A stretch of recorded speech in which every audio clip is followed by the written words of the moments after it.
Selamat siang teman-teman guru yang hebat. Terima kasih untuk kebersamaannya di siang hari ini. Di hari ini kita akan ada kegiatan diseminasi pemahaman budaya positif untuk rekan-rekan guru di lingkungan sekolah kita, Smas Kristen Amahai. Saya melakukan kegiatan diseminasi ini karena merupakan tugas aksi nyata dari modul 1.4 tentang budaya disiplin. Dengan demikian, dengan tidak membuang-buang waktu, mari kita mulai saja dengan memanjatkan segala puji syukur kepada Tuhan Yesus, Guru Agung kita. Iya, ibu-ibu guru hebat, mungkin pernah mendengar yang namanya istilah budaya positif. Dan mari kita berpikir sejenak, apa itu yang namanya budaya positif? Dan menurut ibu-ibu guru hebat, pentingkah budaya positif itu? Mari sama-sama kita berdiskusi tentang kedua hal tersebut.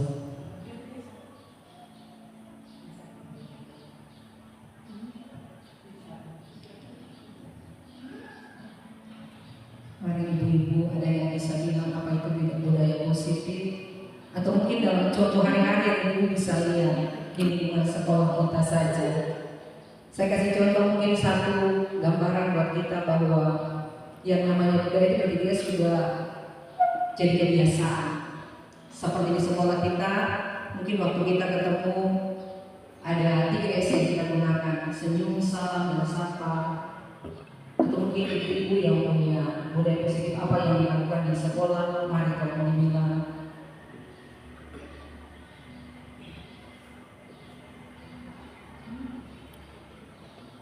Mungkin waktu mulai belajar, berdoa.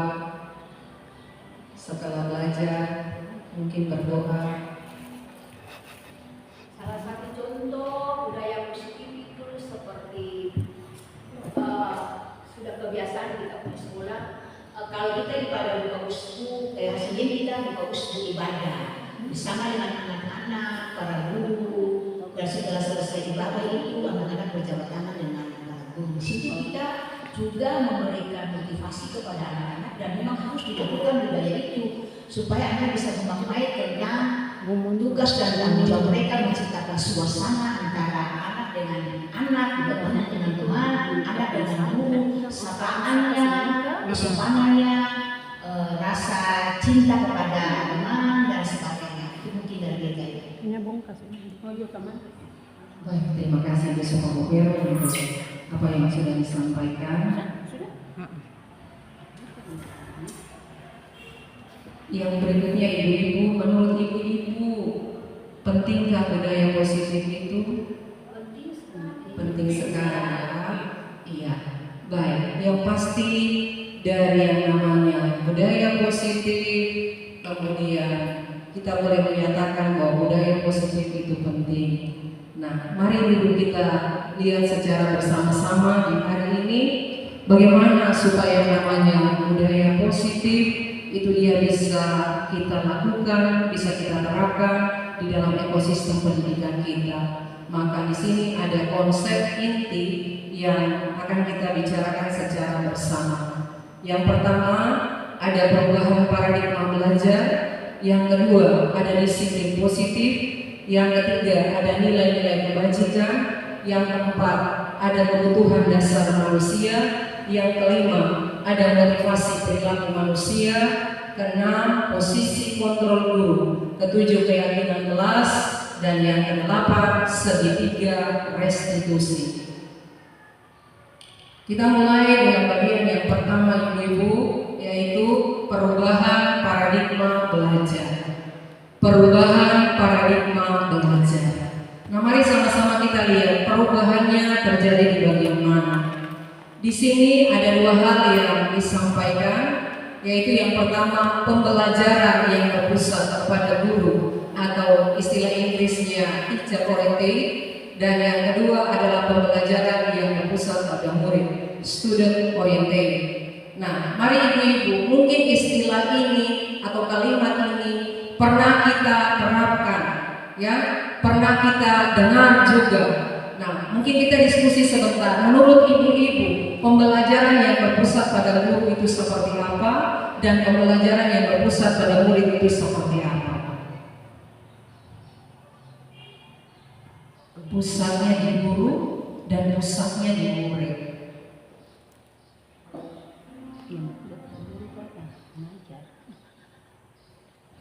Mungkin Miss Apollo. Pembelajaran yang berpusat pada guru itu guru yang lebih banyak mengambil peran dalam proses pembelajaran. Jadi istilahnya seperti guru 90%, siswa hanya 10%. Guru yang senantiasa, guru yang lebih banyak berbicara, memberi arahan dan sebagainya. Siswa hanya mendengar, mungkin dia hanya melakukan hal kecil.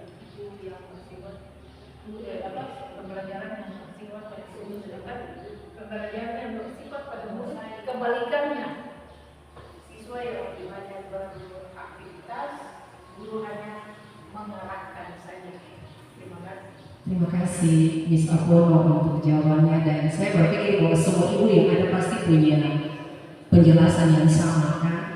Iya. Baik ibu, mari kita lihat ya. Di sini dikatakan bahwa perubahan paradigma belajar. Kita mengakui bahwa selama ini kita itu ada pada yang pertama, pembelajaran yang berpusat pada guru. Seperti yang tadi disampaikan oleh Miss Apollo, semuanya guru, guru yang pegang kendali, guru yang atur, semua alurnya ada di guru. Sedikit saja ruang yang kita berikan kepada murid. Seperti tadi Miss Apollo bilang, kalau misalnya di bawah persentasenya, guru itu 90%, murid hanya 10%. Nah, mari kita lihat, terjadi perubahan paradigma di dalam yang namanya kurikulum merdeka dan berlandaskan kepada filosofi Ki Hajar Dewantara. Pembelajaran itu harus berorientasi atau berpusat kepada murid. Itu berarti guru hanya akan berfungsi sebagai fasilitator. Guru hanya berfungsi untuk membimbing, mengarahkan, menuntun, dan membiarkan anak melakukan atau murid itu silakan bekerja, belajar seperti kita memberikan ruang kepada anak itu sendiri, memberikan yang namanya kemerdekaan untuk anak itu sendiri. Nah, mari dengan demikian paradigma kita juga harus ikut berubah. Di dalam proses pembelajaran, mari kita berikan yang namanya ruang yang seluas-luasnya untuk murid. Berikan kesempatan untuk yang namanya murid. Itu yang sangat diharapkan ibu-ibu guru hebat dari pemerintah di dalam yang namanya Merdeka Belajar. Seperti ini yang tadi saya katakan. Apa yang dibilang oleh yang namanya Ki Hajar Dewantara di dalam filosofinya, maka kalau pembelajarannya berpusat atau berorientasi kepada murid, maka akan muncul yang namanya pembelajaran berdiferensiasi. Ibu-ibu, kita harus tahu bahwa kita punya murid itu adalah manusia-manusia yang unik, manusia-manusia yang memiliki perbedaan, manusia-manusia yang memiliki potensi satu dengan yang lain yang itu berbeda. Nah, oleh karena itu, guru di dalam melaksanakan pembelajaran harus bisa mengerti yang namanya kebutuhan murid. Karena murid A belum tentu kebutuhannya akan sama dengan murid B. Murid B kebutuhannya belum tentu akan sama dengan murid C, dan seterusnya. Dengan demikian, guru di sini harus bisa mengerti apa yang menjadi kebutuhan murid di dalam proses pembelajaran. Dengan demikian, maka guru pasti akan merancang pembelajaran yang pasti sesuai dengan kebutuhan muridnya. Iya, Saya lanjut, ibu-ibu guru hebat, di dalam yang namanya pembelajaran, merdeka belajar, muaranya harus kita kembali kepada yang namanya nilai-nilai pada profil pelajar Pancasila. Ini yang menjadi harapannya. Nah, ibu-ibu guru hebat, di dalam yang namanya profil pelajar Pancasila, dia memiliki yang namanya dimensinya. Kita lihat sebentar. Yang pertama itu dimulai dari yang namanya beriman, bertakwa kepada Tuhan Yang Maha Esa, dan berakhlak mulia. Bagaimana kita mewujudkan yang namanya beriman dan bertakwa kepada Tuhan Yang Maha Esa, kepada kita punya murid? Satu contoh mungkin yang sangat sederhana. Mari kita mulai dengan memulai pembelajaran dan mengakhirinya dengan berdoa, mengajak murid untuk berdoa. Kemudian yang kedua, ibu-ibu berkebinekaan global.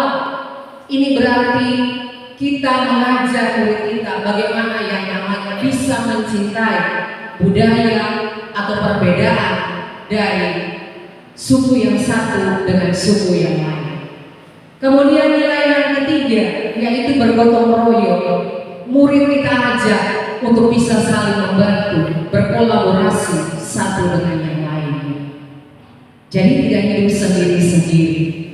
Bisa dibuktikan di mana? Mungkin dalam pembelajaran ketika kita buat yang namanya kerja kelompok. Yang satu bisa tolong yang lain di dalam kelompok-kelompok mereka. Yang berikut ibu-ibu, ada yang namanya nilai kreatif. Anak bagaimana bisa punya ide-ide yang luar biasa untuk menjawab suatu persoalan. Kemudian anak bisa bernalar kritis. Di sini yang diharapkan anak bisa memberikan solusi atau jalan keluar terhadap permasalahan yang dia temui. Yang berikut ibu-ibu, anak harus mandiri. Anak harus bisa berdiri di atas kekuatannya. Anak harus bisa memberdayakan potensi yang dia punya. Ini yang sangat diharapkan di dalam yang namanya dimensi profil pelajar Pancasila. Baik ibu-ibu guru hebat, selama ini kita punya miskonsepsi. Kita punya konsep-konsep yang lagi sedikit keluar, yang sedikit dia menyimpang. Seperti apa? Kita menganggap bahwa guru itu mengontrol murid. Karena kita berpikir kita adalah guru. Apapun alasannya, kita berpikir bahwa kita yang akan mengontrol semua aktivitas dari murid.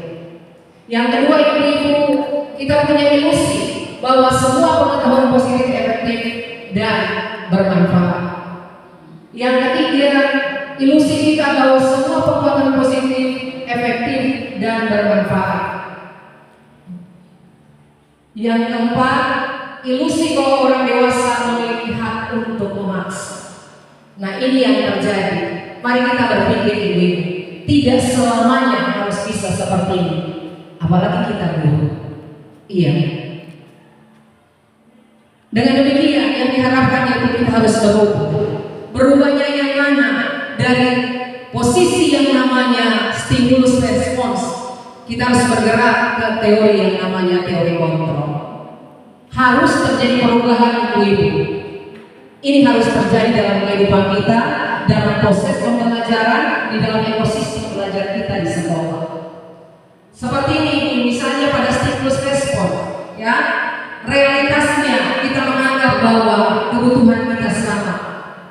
Tapi sebenarnya dalam teori kontrol, realitas bahwa kebutuhan kita itu berbeda. Seperti tadi saya bilang ibu-ibu di depan, bahwa mungkin waktu kita dalam proses pembelajaran dengan teacher oriented atau berpusat kepada guru, semuanya kita akan pandang sama, kebutuhannya sama, maka perlakuan yang kita kasih pun sama. Itu yang terjadi. Tapi yang seharusnya yaitu bahwa kita harus mengerti bahwa semua anak, semua kita punya kebutuhan itu berbeda. Makanya guru pun harus bisa mengerti kebutuhan murid yang berbeda-beda. Yang kedua, ibu-ibu, semua orang melihat hal yang sama, itu menurut stimulus respon. Cara pandang kita sama, cara melihat kita sama, pemikiran kita sama terhadap sesuatu persoalan. Tapi di dalam yang namanya teori kontrol, setiap orang memiliki gambar diri yang berbeda. Kita berbeda. Begitu pula dengan kita punya murid berbeda. Iya, saya mungkin lompat ke yang terakhir saja. Model berpikir memang kalah. Oh, harus ada yang menang, harus ada yang kalah. Itu di stimulus respon. Tapi kalau pada yang namanya teori kontrol, model berpikir kita adalah menang-menang, win-win solution. Tidak ada yang menang, tidak ada yang kalah, tapi semua sama-sama menang. Dan ini harus kita terapkan di dalam yang namanya kita punya pembelajaran. Ketika misalnya kita lagi membelajarkan anak, kita tidak bisa menyatakan bahwa yang ini kalah, yang ini menang. Tidak bisa ini. Harus kita menyatakan bahwa semuanya menang. Ini harus kita buat yang namanya perubahan di dalam kita punya pembelajaran di dalam kelas ibu-ibu yang hebat. Kita lanjut ibu-ibu sampai kepada nilai inti yang kedua, yaitu disiplin positif.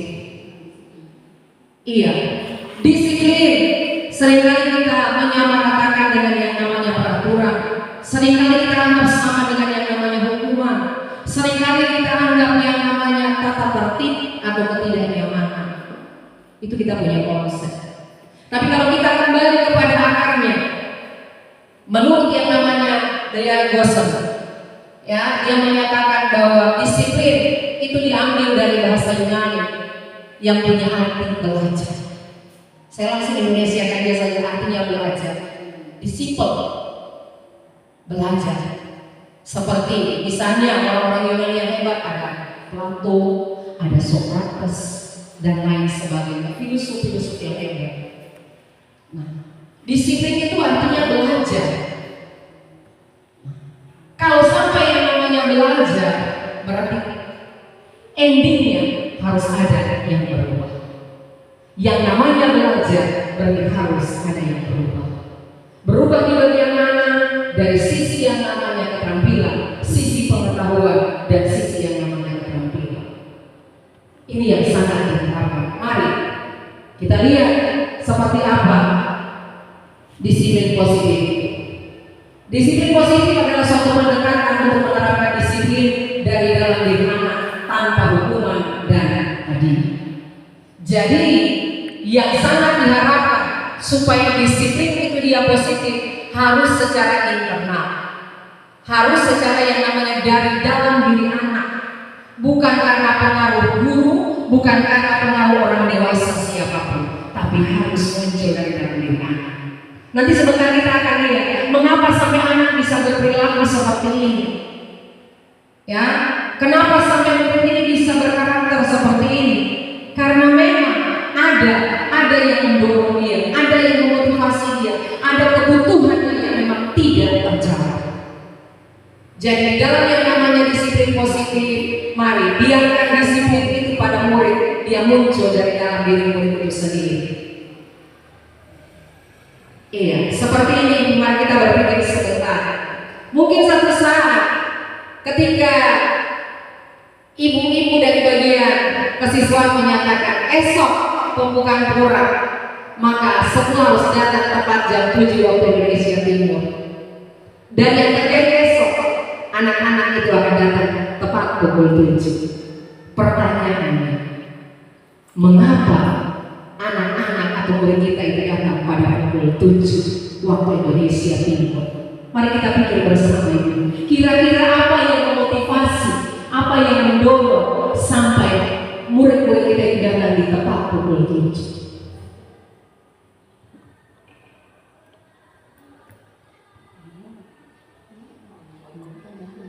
Yang mungkin Ibu Sawelet silakan.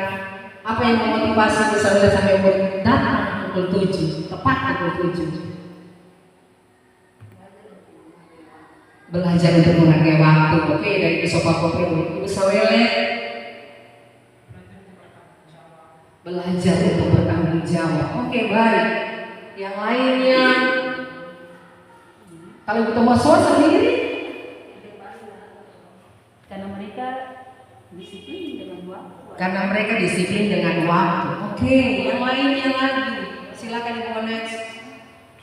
Karena mereka mau ikut pora. Karena mereka mau ikut pora. Oke, yang lainnya lagi bisa Pono.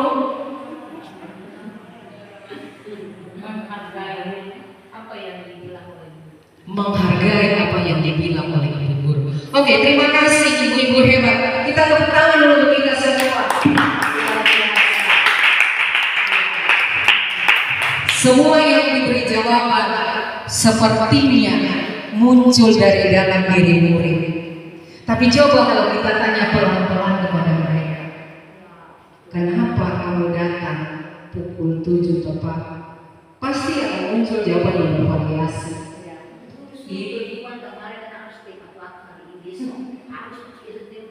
Kalau misalnya lewat dari pukul 7 itu sama KPU?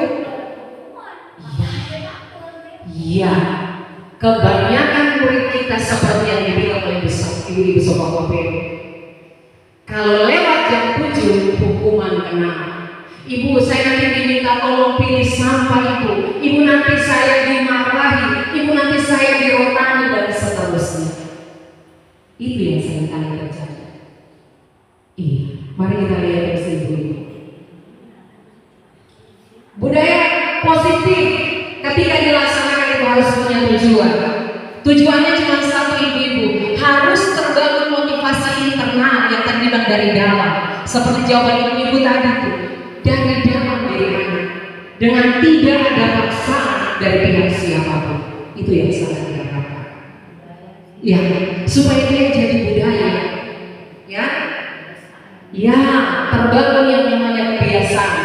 Dan kalau itu muncul dari dalam diri anak, pasti dia akan berlangsung, dia akan bertahan sangat lama. Tidak dalam waktu yang sangat singkat. Itu yang sangat diharapkan dari yang namanya budaya disiplin atau disiplin positif. Iya, ibu-ibu di sini tadi saya katakan bahwa harus terbangun secara internal. Jadi dorongan dari dalam diri anak, bukan dari pihak luar, bukan dari pihak guru, bukan karena takut dimarahi, bukan karena takut dirotani, bukan, tapi memang dia saja. Dengan demikian, maka yang terjadi kita sangat mengharapkan supaya murid kita dapat berkembang menjadi pribadi yang kritis, pribadi yang penuh hormat dan bertanggung jawab. Seperti tadi jawaban dari ibu, luar biasa. Iya. Kita pindah ke bagian yang ketiga ibu. Sampai di sini masih aman ibu-ibu? Masih semangat ibu-ibu? Ya, luar biasa. Sekali lagi tepuk tangan untuk kita semua. Iya. Mari kita lihat yang ketiga, nilai kebajikan universal. Nilai-nilai kebajikan universal, nilai-nilai yang umum, nilai-nilai yang dipandang umum oleh semua orang. Ya, yang telah disepakati secara bersama, lepas dari yang namanya suku bangsa, agama, bahasa maupun latar belakang. Saya kasih contoh satu yang sangat sederhana, mungkin tentang yang namanya saling menghormati. Itu kan dia tidak melihat kepada agama mana saja kan, bebas. Saling menghormati itu tidak dibilang bahwa itu bagian dari golongan yang mana. Semua orang punya. Ya, seperti itu. Ya, seperti itu. Jadi ini ibu-ibu yang namanya nilai-nilai kebajikan universal. Dia lepas dari suku bangsa, dia lepas dari agama, bahasa maupun latar belakang. Dianggap sama. Ya, semua orang dianggap sama. Iya. Saya lanjut ibu-ibu. Nilai-nilai universal tersebut merupakan paling besar dari sikap dan perilaku, atau nilai-nilai ini merupakan fondasi buat perilaku. Nilai-nilai kebajikan adalah sifat-sifat positif manusia yang merupakan tujuan mulia yang ingin dicapai setiap individu. Nah, ini bagian dari yang namanya nilai kebajikan universal. Iya, mari kita lihat contohnya sederhana begini. Dari nilai-nilai kebajikan, seperti yang tadi di depan saya sudah bilang tentang nilai dari profil pelajar Pancasila. Ya, nah di sini ada nilai-nilainya, ada 6 nilai, ada 6 dimensinya. Yang pertama beriman bertakwa kepada Tuhan Yang Maha Esa. Seperti yang saya bilang tadi di Jokot, awal ajak anak berdoa, akhir ajak anak berdoa. Tadi Sobat bilang di awal minggu kita buka uskup Uskup di akhir minggu kita berus. Iya, kemudian mandiri, bernalar kritis, berkebinekaan global, bergotong royong dan kreatif. Ibu-ibu nilai ini kembali, semua anak di Indonesia akan belajar nilai yang sama. Ya, semua anak di Indonesia belajar nilai yang sama seperti ini dalam proses pembelajarannya. Tidak dibatasi bahwa oh ini hanya untuk kelas ini hanya untuk golongan ini dan seterusnya. Ini umum. Ya tadi dibilang universal ini. Iya. Saya lanjut, saya buat pembanding. Ada lagi satu nilai kebijakan yaitu 9 pilar karakter. Ada cinta Tuhan dan segenap ciptaannya, ada kemandirian dan tanggung jawab, ada kejujuran, diplomatis, ada hormat dan santun, dermawan, suka menolong dan gotong royong, percaya diri, kreatif dan pekerja keras, kepemimpinan dan keadilan, baik dan rendah hati, toleransi, kedamaian dan kesatuan. Ingat ibu-ibu, ini umum nilainya, umum. Jadi semua orang silakan nilai ini silakan digunakan. Ya tadi dibilang tuh sudah disepakati. Iya. Ibu-ibu kita pindah ke bagian yang keempat tentang kebutuhan dasar. Ya, sebelum ke yang namanya kebutuhan dasar ibu-ibu, bicara yang namanya kebutuhan, itu berarti sesuatu yang harus dipenuhi kan? Ya, harus dipenuhi. Entah mungkin nanti kita lihat berdasarkan waktunya, atau mungkin berdasarkan intensnya, tinggal nanti kita lihat. Nah, di dalam bagian yang di sini itu kebutuhan dasar, ya dasar nanti dia utama, tidak boleh tidak dipenuhi. Ibu-ibu satu catatan buat kita. Kenapa kita punya murid bisa berperilaku di luar yang namanya yang kita inginkan? Jawabannya sangat sederhana. Karena belum terpenuhi. Justru para kebutuhan kita menyimpang. benar. Karena kebutuhannya tidak terpenuhi. Itu ibu. Harus kita mengerti dulu. Contoh sederhana saja.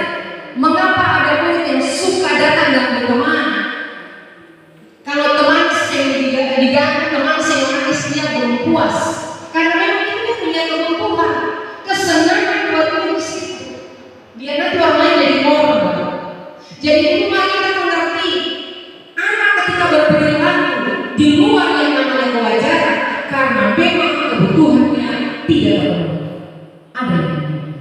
Nah mari kita lihat kebutuhan dasar itu seperti apa. Ada 5 di sini. Kebutuhan bertahan hidup. Saya buka sedikit saja ini. Kebutuhan bertahan hidup itu berarti bicara tentang makan, minum, pakai, dan kebutuhan yang namanya kita orang dewasa ya. Saya minta maaf. Kebutuhan untuk yang namanya bereproduksi itu kebutuhan hidup. Yang kedua, ada kebutuhan kasih sayang dan diterima. Ya, kita butuh ini.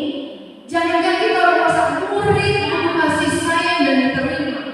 Saya kasih contoh dulu. Ketika di dalam kelas kita berkelompok diskusi, lalu sudah kelompok pasti ada kelompok yang tidak mau terima satu anak kan? Pasti ada.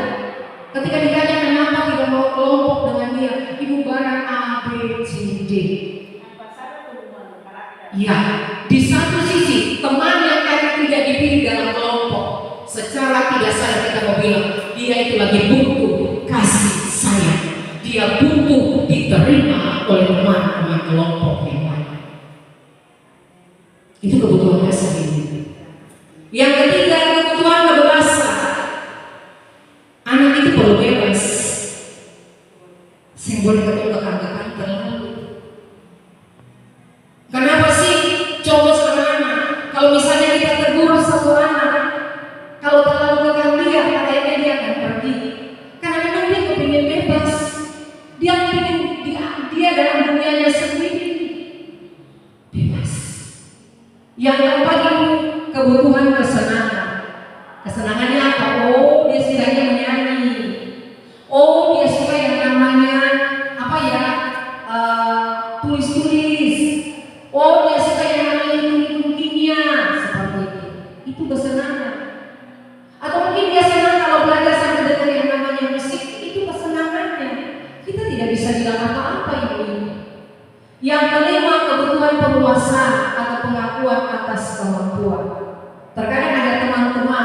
yang mau jadi penguasa atas temannya sendiri.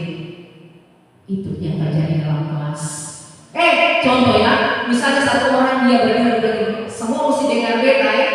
Ingat, itu kebutuhan penguasa.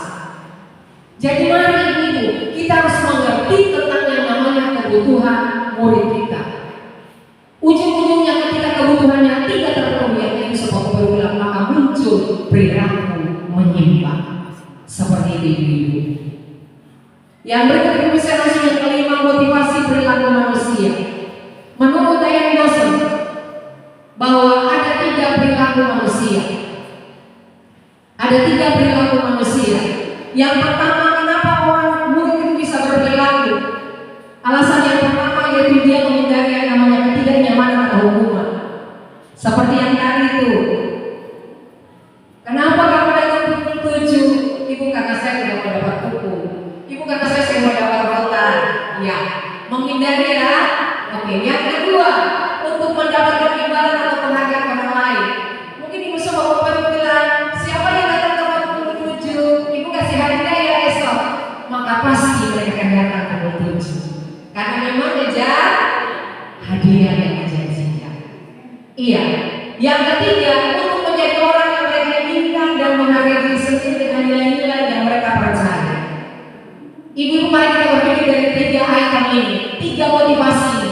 Menurut ibu-ibu, mana yang bisa bertahan sangat lama dalam diri anak dan mana yang bisa jadi budaya positif dalam dirinya? Dari poin 1, 2, dan 3. Yang ketiga yang bisa berubah ya. Yang mereka inginkan dan menghargai diri sendiri dengan nilai yang mereka percaya. Oke. Nah, itu nanti sudah harus melekat karena setiap saat dilakukan itu. Ya, luar biasa, luar biasa. Kita kasih aplaus dulu kita semua. Iya, luar biasa.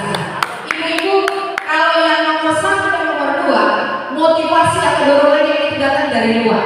Iya, ada keterpaksaan. Ya, benar. Keterpaksaan itu akan bisa berubah. Siap. Dan yang kedua, yang nomor yang ketiga, itu motivasi dari dalam.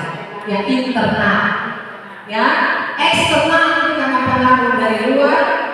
Ya, internal dari dalam. Dan yang sangat diharapkan itu harus internal dari dalam diri anak. Kita sepakat ya ibu ya? Oke, sepakat. Ya, sedikit lagi ibu. Di sini ada istilah yang berkaitan dengan perilaku manusia. Ada hukuman, ada konsekuensi, ada restitusi. Mungkin selama ini yang kita dengar hanya 2, hukuman dan konsekuensi. Selama ini kita terima ini. Tapi di dalam berkaitan dengan yang namanya perilaku manusia, ada satu lagi istilah yang namanya restitusi. Bahkan jujur saya sendiri baru dengar istilah restitusi ketika saya masuk di dalam pendidikan CGP dan saya sinkronkan belajar dengan yang ada di PMM. Baru saya dapat istilah yang namanya restitusi. Iya, mari kita lihat sebentar dulu. Hukuman itu dia terjadi tidak terencana ini.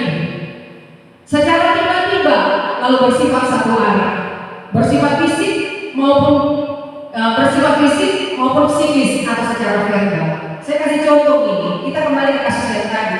Anak datang pukul 7, harus tepat pukul 7. Kalau kedapatan ada satu anak yang datang lewat pukul 7, mungkin ibu Masua akan berdiri di gerbang dan mulai. Kamu tahu tidak? Kalau datang lewat jam 7, kamu tahu akibatnya? Iya, udah bisa terus. Atau mungkin ibu saudara akan bilang ini, kemarin kamu terlambat lagi, hari ini kamu terlambat lagi, esok kamu terlambat lagi. Itu perkataan-perkataan. Lalu mulai kasih yang namanya hukuman. Ibu-ibu dan saya, kita banyak ada di posisi sini. Ya, karena kita lihat hukuman. Yang berikut konsekuensi, dia rencana sesuai peraturan, sanksinya jelas. Kamu tahu kalau kamu lewat yang ini, konsekuensinya ini, iya. Kamu tahu kalau kamu tidak buat ini, konsekuensinya ini, iya. Itu konsekuensi. Ya, tapi mengatur itu yang bisa berkoordinasi. Yang kedua ada restitusi. Ibu-ibu ini, restitusi ini yang harus kita pakai ini. Nah, restitusi adalah proses menciptakan kondisi untuk murid mencari jawaban. Jadi, kembali kepada kasusnya. Ya, silakan yang bisa berbicara. Kalau anak atau siswa dia dipukul, dapat pukul, dia harus bertanya kepada dia, mengapa saya dapat pukul, salah saya apa? Dia menyadari bahwa oh dia memang betul, dia sudah tahu bahwa dia punya kesalahan, dia sudah terlambat dia dapat pukul, kalau memang itu pukul, berpikir pukul. Tapi dia harus mencari jawaban untuk punya diri bagaimana supaya dia tidak dapat pukul kembali. Berarti dia harus belajar budaya di sekolah tepat waktu supaya jangan dapat pukul. Sama dengan tugas juga, terlambat kasih masuk tugas. Dia harus menyadari jawaban mengapa saya tidak pernah dapat tegur, karena dia sih buat tugas di tepat waktu. Itu sebuah jawaban dia harus buat akan. Seperti itu kan, ini tentang pemahaman proses menciptakan kondisi untuk murid mencari jawaban. Jadi ketika dia tadi punya kesalahan, dia juga harus menyadari dia punya kesalahan itu, harus mencari jawaban itu kan. Ketika ditegur, dipukul, harus ada punya solusi. Bukan hanya dipukul istilah itu salah. Nah, yang dibilang menyimpang itu. Siap, Ibu Sobat ya. Mungkin dari dia begitu. Iya, oke. Ibu-ibu yang hebat, kalau untuk yang namanya restitusi, proses menciptakan kondisi untuk murid mencari jawaban. Saya kasih tahu dari sini dulu. Kalau di dalam restitusi, anak seakan-akan kita tidak boleh marah. Di rotan pun tidak. Ya. Jadi di dalam restitusi ibu-ibu, kita yang dididik anak, kita yang menuntun anak tadi punya kesalahannya apa dulu. Lalu dia sendiri harus cari tahu solusinya nanti mau buat bagaimana. Jadi ibu ingatkan dia sing boleh marah, sing boleh pukul. Biar anak yang temukan jawabannya. Karena motivasi internal itu supaya dia sendiri bertanggung jawab terhadap dia punya persoalan. Oke. Iya. Baik, mari kita jalan. Nanti kita diskusi sebentar. Posisi kontrol. Ibu-ibu di sini posisi kontrol sama itu. Mari kita lihat posisi kita ada di mana. Posisi kontrol itu ada 5. Yang pertama ada posisi penghukum. Yang kedua ada posisi perbuat rasa bersalah. Yang ketiga ada posisi teman. Ada posisi pemantau yang keempat dan kelima posisi manajer. Mari saya buka sebentar kita punya posisi di mana. Posisi yang pertama adalah posisi penghukum. Ya, entah nanti dengan perkataan, entah nanti yang namanya fisik. Ya, ya, ya. Dampaknya adalah tersimpan di dalam orang. Coba kita flashback, tidak yang kita punya kenangan waktu kita sekolah dulu.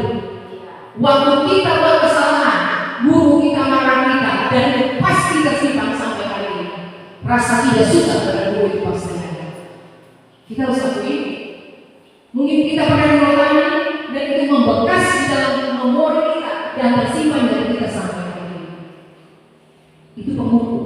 Kamu salah, kamu salah, kamu salah, kamu salah. Itu penghukum.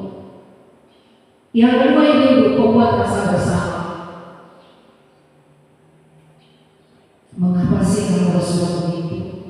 Ibu kecewa dengan kamu. Tolonglah ibu supaya ibu tidak ditegur oleh ibu bagian seksual. Itu kalimat-kalimat pada yang buat itu dirasa bersalah. Ibu, gara-gara dia tadi ibu nanti dimarahi.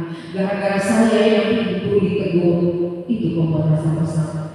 Secara tidak sadar kita pernah melakukan yang demikian, dan itu akan membuat murid merasa seakan-akan dia jadi aktor penyebab gurunya nanti disalahkan. Posisi kontrol yang ketiga sebagai teman. Sadar atau tidak pernah kita ada di posisi itu. Tolonglah, masakan kamu tidak bisa. Ayo, kamu pasti bisa. Itu posisi sebagai teman. Ya, teman itu kan pasti ngomong. Teman itu tidak pernah menjatuhkan kaki ibu ya. Nah, mari. Tadi saya bilang terkadang kita ada di posisi kontrol sebagai teman. Yang keempat posisi sebagai pemantau. Kalau sampai namanya pemantau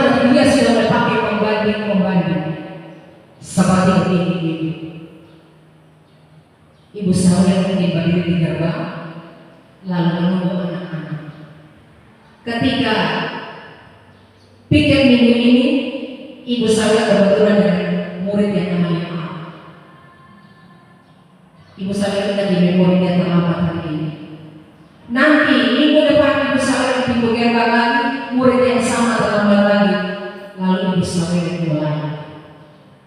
Kamu minggu kemarin terlambat lewat 30 menit. Minggu kemarin. Minggu ini kamu terlambat 45 menit. Nanti minggu depan mungkin kamu terlambat 1 jam. Itu fungsi besar. Ada fungsi kontrol yang namanya pemantau. Mulai bikin perbandingan. Banding. Pakai angka-angka di dalamnya. Kemarin kamu ulangan kimianya nilainya 30. Hari ini 25. Mungkin nanti minggu depan 10. Ibu saya sementara pada posisi yang namanya pemantau. Hati-hati ibu. Seringkali saya ingin begitu kan. Yang terakhir ibu, ini yang sangat diharapkan. Mari kita ambil posisi sebagai manajer. Ini yang sangat ideal. Saya langsung bilang saja. Artinya kita bisa mengatur segalanya dan kita bisa mengajar anak sampai dia bisa jadi manajer untuk dirinya sendiri. Sederhananya begini. Contoh, ibu percaya kamu bisa. Ibu yakin kamu bisa. Di rumah misalnya ada siapa yang bisa menolong kamu untuk membangunkan kamu supaya tidak terlambat. Dan seterusnya. Dan biarkan anak yang secara tidak sadar kita sementara mengirim anak untuk menjadi manajer untuk dirinya sendiri. Ibu-ibu terkadang dalam setiap kasus berbeda, posisi kontrol kita juga berbeda. Tapi mari dari tempat ini saya sarankan sangat ideal kalau kita ada pada posisi kontrol sebagai seorang manajer. Mari kita bermain sebentar ibu-ibu. Ada beberapa pertanyaan di depan. Mana posisi kontrolnya ibu? Untuk pertanyaan yang pertama, ibu kecewa dengan kamu. Kira-kira posisi kontrol yang mana ibu-ibu? Ibu kecewa dengan kamu. Dari kelima posisi tadi itu, pembuku, rasa bersalah. oh iya. Kedua kayaknya. Ya, saya ulang dulu ya. Posisi 5 posisi kontrol dulu: pembuku, pembuat rasa bersalah, teman, pemantau, manajer. Kita kembali ke sini dulu. Pembuat rasa bersalah. Sebentar ibu.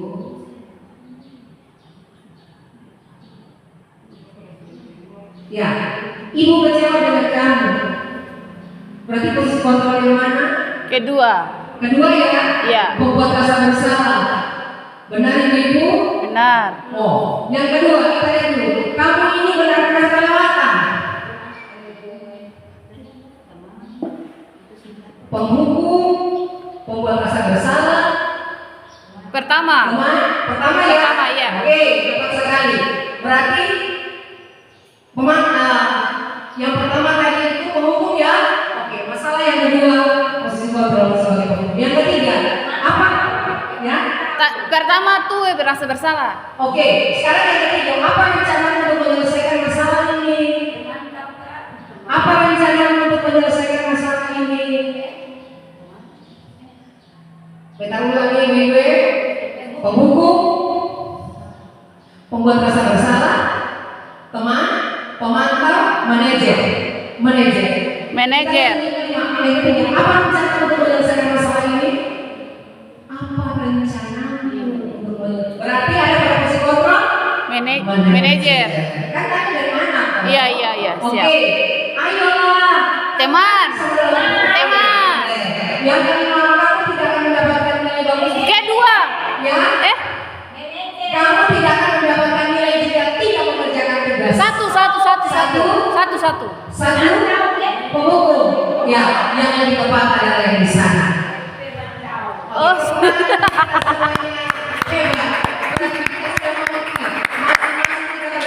kontrol dari mana? Oke. Ini dia terakhir, keyakinan kelas. Mengapa bukan peraturan? Kalau peraturan datanya cuma dari satu pihak, pasti ada sanksi-sanksinya. Tapi kalau keyakinan kelas, ada nilai-nilai yang sendiri dibuat oleh murid berdasarkan apa yang dia yakini, maka ini akan ditetapkan jadi keyakinan kelas.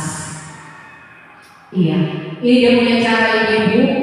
Nanti kalau ibu yang mau aksi nyata, mari silakan buat yang paling simpel buat keyakinan kelas.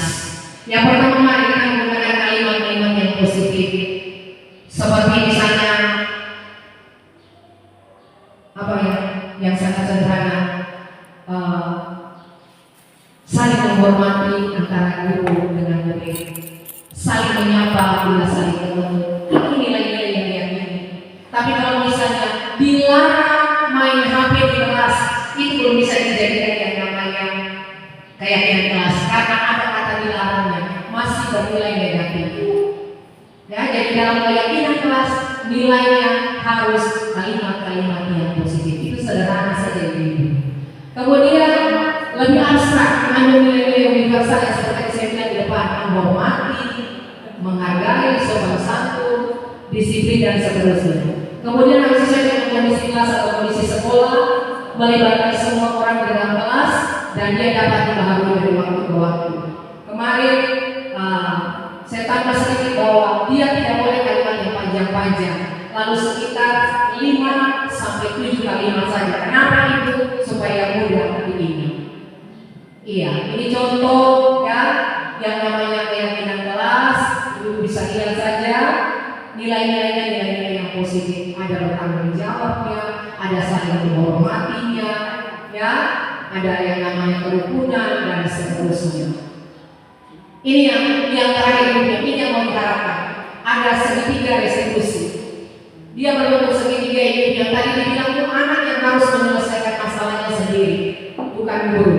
Nah, ibu-ibu dia terdiri dari 3 unsur. Yang pertama, mari kita stabilkan dulu anak identitas. Yang kedua, kita mengajarkan untuk validasi kesalahannya.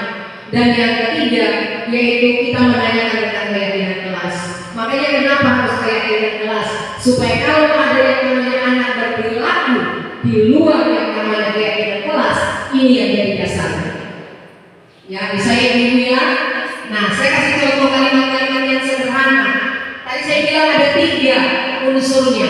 Yang pertama yaitu menstabilkan identitas. Waktu dengan anak buat yang namanya kesalahan, panggil dia baik-baik, kasih dia baik-baik, lalu mulai tanya, mulai bicara, bangun komunikasi dengan dia dulu. Karena ini menstabilkannya identitas dulu nih. Lalu mulai ibu-ibu mulai membangun dialog dengan anak. Nah, kalimat-kalimat yang bisa muncul di situ seperti ini ibu.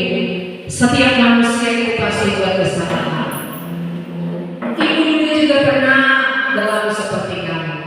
Itu kalimat-kalimat yang akan menstabilkan anak-anak menjadi dulu. Tapi kalau anak-anak itu semua marah-marah. Yang kedua, ibu kita validasinya punya kesalahan. Kita tanya, apa yang jadi alasan kamu bikin itu? Mengapa? Anak itu pasti sesuatu kan pasti ada alasannya. Ya tadi kita bilang di depan karena ada kebutuhannya yang tidak terpenuhi. Iya, inilah saya lakukan ini karena begini, begini dan begini. Mari kita validasi dia punya kesalahan dulu. Ya, kita tanya, oh kamu pasti punya alasan kan untuk melakukan hal tersebut. Dan tingkat yang ketiga yaitu dari restitusi, segitiga restitusi yaitu yang namanya kita menanyakan keyakinan kelas. Sederhananya begini, kamu melakukan tindakan tersebut, kamu melanggar keyakinan kelas yang mana? Oh ibu yang ini, lalu upaya kamu bagaimana? Ibu nanti saya begini dan begini. Makanya tadi saya bilang di depan, buat dulu keyakinan kelas supaya ketika nanti berbenturan segitiga restitusi bisa berbicara. Tapi selagi tidak ada keyakinan kelas, maka pasti ujung-ujungnya kita tidak bisa kesini. Sederhana ibu, seringkali maka mungkin sampai hari ini kita sudah melakukan yang namanya segitiga restitusi, tapi Tuhan sampai pada tingkat yang namanya menanyakan yang kelas. Kita mungkin baru ada pada tingkat yang pertama dan tingkat yang kedua, yaitu stabilkan identitas, dan yang kedua yang namanya validasi kebutuhan atau kesalahan. Baru sampai di tingkat ini. Mari hari ini ketika kita sudah belajar, saya berharap semua kita bisa melakukan yang namanya segitiga restitusi. Dan kalau ada di posisi ini, murid itu pasti merasa yang namanya senang, karena kita bisa menjalankan posisi kontrol kita sebagai manajer, bukan menunggu, bukan membuat rasa bersalah, bukan memantau, dan juga bukan teman. Iya, baik ibu-ibu, itu mungkin yang saya bisa bilang di hari ini. Lebih kurangnya saya minta maaf, dan semoga bermanfaat bagi semua kita di siang hari. Terima kasih.